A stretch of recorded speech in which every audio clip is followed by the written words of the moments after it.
Office থেকে আসলে বাসার উদ্দেশ্যে রওনা হচ্ছিলাম, মানে অফিস থেকে বাসায় যাচ্ছিলাম। তো সামনে আসলে একটা অফিস পড়ছে, তো অফিসের সামনে দিয়ে যাচ্ছি। তো আমি এসে দূরেতে দেই অবাক, এখন বেলা বাজে 11টা, 8টার থেকে লোক নেওয়া শুরু করছে আর এখনও পর্যন্ত লোক দেখেন গেটের সামনে যে এই পরিমাণে। তাহলে সকালে কি অবস্থাটা ছিল।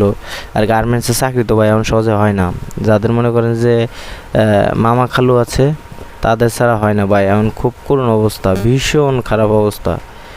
তো কি বলবো, দেখেন আমি আরও কাছে যাচ্ছি বন্ধুরা, আপনাদের আরও কাছে গিয়ে আমি আপনাদের দেখাবো, আপনারা দেখলে বুঝবেন যে কী একটা অবস্থা এখন। আসলে গার্মেন্টসের চাকরি ভাই এখন সোনার হরিণের মতো হয়ে গেছে, হ্যাঁ, সরকারি চাকরির মতো হয়ে গেছে। খুবই খারাপ অবস্থা ভাই। এই যে আমি আরও যাচ্ছি, আরও কাছে যাচ্ছি। এবার দেখেন, এবার দেখেন যে কী একটা অবস্থা। এখন 11টা বাজে, তাই এই অবস্থা, সরকারি চাকরির মতো অবস্থা হয়েছে ভাই। এগো আসলে হাইটে উঠে বেড়াইতেছে, এগো ভাই মামা খালু নাই তো।